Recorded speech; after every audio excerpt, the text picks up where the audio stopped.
Hey, my name is Pastor Andrew, and welcome to our Faith After Doubt series here at Missiongathering Christian Church Charlotte. I really hope that you can join us sometime in person to do part of this, but if that's not what you're up to these days, that's super cool. If you want to keep watching us online, that's amazing. But if you could, maybe at the end of this, we'll put up some ways for you to donate to keep this stream going and to keep us able to bring you messages like this. We're so glad that you're here, and thank you for joining us for Faith After Doubt.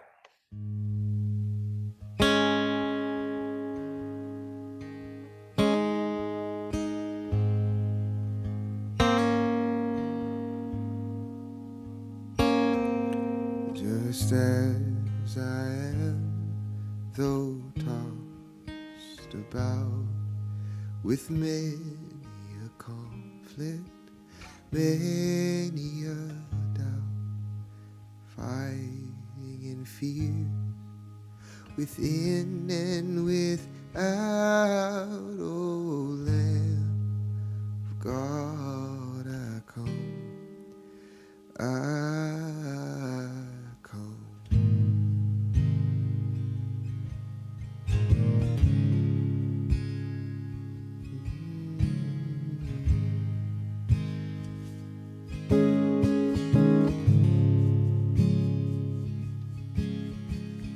Jesus, I'm sorry about last night.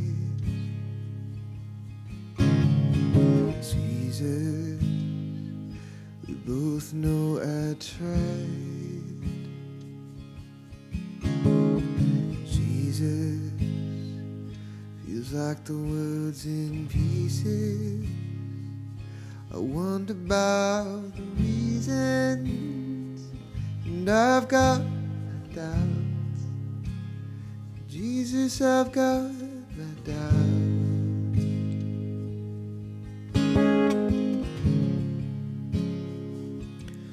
When everything that's right feels wrong, and all of my belief feels gone, and the darkness in my heart is so strong, can you reach me in the silence, singing these broken songs, looking for the light for so long, but the pain goes on and on and on. Can you reach me here in the silence?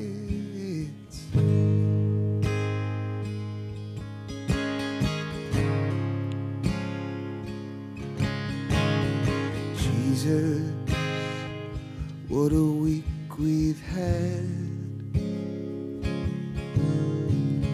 Jesus, has the world gone mad?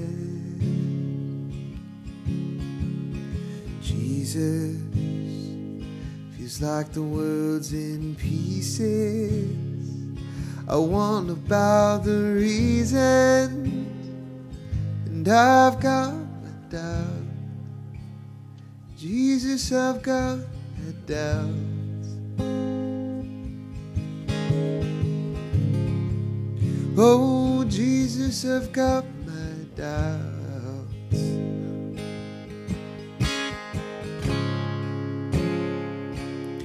When everything that's right feels wrong, and all of my belief feels gone, and the darkness in my heart is so strong, can you reach me in the silence, singing these broken songs, looking for the light for so long, but the pain goes on and on and on.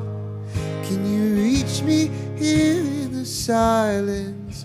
Are you there? Can you hear me? Do you care? Are you near me? 'Cause I'm scared and I'm weary. Are you there? Can you hear me? Are you there? Can you hear me? Do you care? Are you near me? 'Cause I'm scared and I'm weary. Are you there?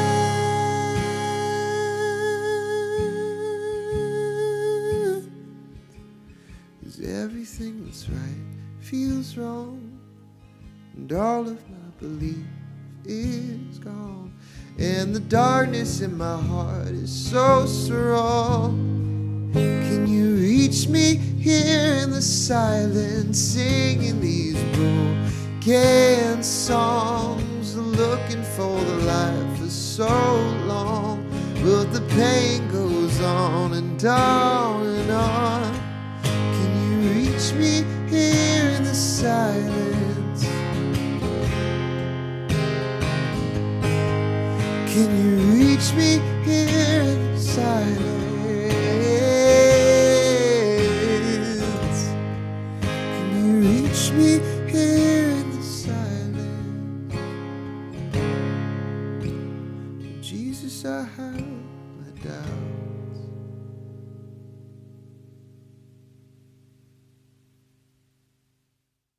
So our series, Faith After Doubt, could go in a lot of directions. But I think many of us, we buy books, we go to conferences, we listen to podcasts, or we even come to church to answer a really big question that we all have. And that question is, why did my beliefs stop working? Why don't things feel like they used to when I was a kid, or I was in youth group, or when I went to those college meetings? And the clearest answer that I can give you is you outgrew those beliefs. In his book, Faith After Doubt, Brian McLaren outlines 4 stages of faith as a means to envision what these points of development in our lives look like. These stages are not static, just like belief in life itself, but they can be a really good roadmap to seeing what changed our understanding about our faith, what changed our beliefs, and how we've changed even ourselves over time. Stage one is the earliest stage. Like, you started going into stage 1 even before you could talk. This stage is built on dualism. Everything is in one of 2 categories: good, bad, like, dislike, familiar, unfamiliar, us, them, male, female, in, out. In this stage, behaviors are either punished or rewarded. And you learn really quickly which ones will be which. In stage 1, people feel like everything is already known or can be known through the Bible, through authority figures, through whatever is the leader of that group. Everything is known or can be known. And when you bring up doubts, it's viewed as a failure or a weakness, a defection or a betrayal, or even sometimes in some groups as a sin. It's not all bad. There's good news in stage 1 as well. And the good news of stage 1 religion, stage 1 faith, is that even mistakes can be forgiven. This is the us versus them religion, and then everything is a fight, a spiritual battle with the world. You're at war in this stage of development against the world. And people on the outside there aren't as bad as they were supposed to be. And when the things and activities that you get into as you grow into your adulthood start to feel not as bad as mom and dad let on, that's when stage 1 starts to kind of crumble. That's when doubt starts to come in as you express your independence from the codependent relationships that stage 1 builds. So after stage 1, and that can happen at any time for people, a lot of people start entering into stage 2 around adolescence or when they go off to college for the first time. And those doubts that start coming up lead to the second stage. And the second stage we call the stage 2 stage of complexity. In stage 2, we keep this dualistic thinking in our minds, but we complexify it. Yeah, and that's a word, complexify it. The idea is that there is still absolute good and absolute bad. And so those ideas remain. But there's also infinite mixtures of those two. There's 50-50, 60-40, 70-30, and so on and so on. There are absolutely still insiders of the group and still outsiders, but that's not the whole story, because people are moving in and out and straddling the fence on who's in and out. Stage 2 moves us from the bounded set of thinking that happens in stage 1, where everything is known and everything is defined, into a centered set of thinking that most people are just confused, and if they can just hear the right order of beliefs, if they can just get the right systematic theology under their belts, it'll all make sense. It's not a war against the outsider in stage 2, but learning how to engage and convert outsiders to our group's way of thinking. The vision in stage 2 is not yet able to see all the complexities of colors that there are in life, all of the different shades of creation. It's still pretty black and white, but at least it has a little bit of those tones of gray in there. Richard Rohr calls the stage 1 and the stage 2 phases of your faith that first half of life. That first half of life where we build the container and create the structures of personality necessary to live this life. But as we move into the complexity of life, as we begin to see how complex life is, we move into a stage 3, called perplexity. Stage 3 is the entry into the second half of life. And again, this doesn't mean age. This is what Richard Rohr has to say. When I say that you will enter the second half of life, I don't mean strictly in a chronological way. Some young people, especially those who have learned from early sufferings, are already there. And some older folks are still quite childish. See, I think stage 3, this moving into perplexity, when we see the world is becoming more and more complicated and that there's more nuance to it than we ever thought was possible, I think most of you here and most of you that watch us, or maybe this is your first time, we've come out of those stage 1 and stage 2 churches. And the answers you were being given from either like coaches or authority figures or those people in your life that were supposed to help you figure it out, those answers don't make sense anymore. The books, the prayers, the conferences, and the busy work, that didn't seem to work either. Doubts still kept coming up. And no matter how hard you tried to make all of those things work, it didn't work. The authoritarian leaders of stage 1 and the success coaches of stage 2 both couldn't answer the deeper questions you had. They couldn't begin to touch the doubt that you had. Because life is more simple and life is more complex than we were ever taught to believe in stage 1 and stage 2.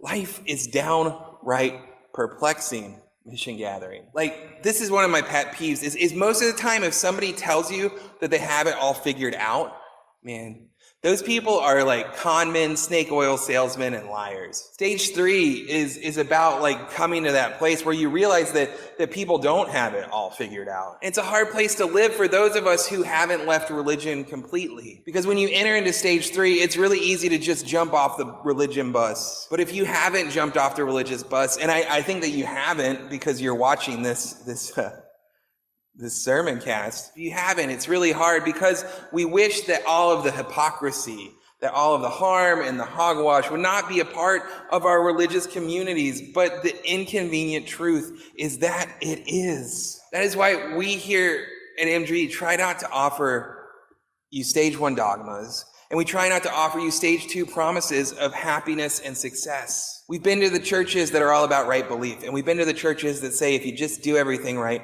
life will work out. We don't say that here. But instead, our commitment to each other has always been here at this table that we gather around every week are symbols and stories, principles that have given life to us. And we gather together to offer them to each other so that we can each work with them and grow from them. Y'all, it is hard living in stage 3. If you've been going through this moment of perplexity, you might have called it deconstruction. Deconstruction is hard work. When we see the damage that has been done by unchallenged structures and institutions, it feels like if we try to build anything new up, if we try to construct anything, we must immediately deconstruct it again. Maybe your journey out of stage 1 and stage 2 communities was so painful that you just lit a match and burned that bridge. The simple structures and the palatial complexities of stage 1 and stage 2 burned down all around you. But maybe if you're like me, there was some things you couldn't let go of. Some things you grabbed on your way out that you couldn't leave behind. But building something up again seems like a betrayal of our trauma and our hard-fought progress. As one of your leaders and as a part of a group of leaders here at Mission Gathering, I know and we know that it is hard to earn your trust because that journey from a dependent lifestyle or a codependent lifestyle to the beginning of an independent lifestyle has left many of you in stage 3 in a state of counterdependence. When we make calls to action, too often that can remind us of those in the stage 1 and stage 2 Modes of colonization and conquest and calls to belonging are often too limited by the homogeneity of perspective of our groups. So it feels safer to stay in a mode of deconstruction, to live out on the fringes, only ever being loosely connected to one another. I tell you, as someone who's been there, it feels a lot safer out there, but it gets lonely. And if you're not in stage 3, yeah, that's okay. It's not some race, or there's some race to a winner's circle or place you need to arrive to. But if you're in this sort of stage 3 that I'm talking about here, I want you to know that you're welcome here. You're welcome here not because you need to belong somewhere. You're welcome here not because you've signed off on a set of beliefs or agree with everything we say or do. You're not welcome here because you don't have doubts. You're welcome here because of your doubts. Your doubts and your digging down and your search for the truth, they're not enemies to be kept at bay, but doorways to insight and our collective liberation. This third stage can be exciting and can be exhilarating. It offers the gifts of honesty, humility, openness, curiosity, scholarship, and commitment to understanding the truth no matter what it costs. And that cost can be really high. But friends, I'm going to tell you, it's worth it. I'll say it again, your beliefs, those stage 1 and stage 2 beliefs, they stopped working because you outgrew them. It can sometimes feel easier to go back to stage 1 or to stage 2 because those places feel safe and familiar to you and you know what you're getting yourself into. And it can sometimes feel safer to just give it all up, to give in to cynical nihilism, to give up on meaning, to give up on hope. The liminal space of stage 3 is new and it is filled with heaviness at times. It feels like you are being dragged further and further into doubt. Some of you might feel like you're losing your faith or that you even lost God. There's a secret fear that while we deconstruct everything we've constructed in stages 1 and 2, that there will be nothing left to build with. But friends, don't give up. In time, you will see that not all is lost. In stage 1, you learned through dualism to care about whether what you were doing was right or wrong. And that was a gift. You learned to stand for something you believe in, no matter the cost.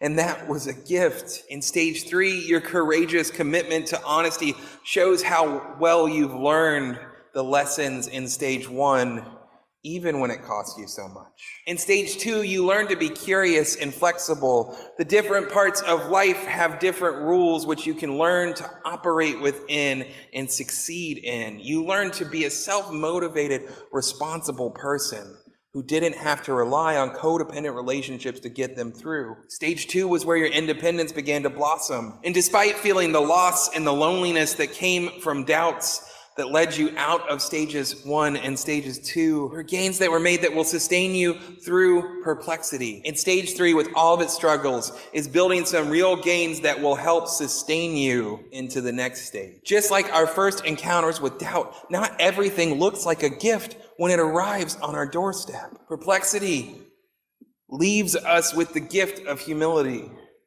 In the first 2 stages, we feel like we know so much. But it is in the unknowing of this stage of perplexity that we begin to cultivate something more. Brian McLaren says it this way: acknowledging how little we know is, I think, at the core of a mature faith.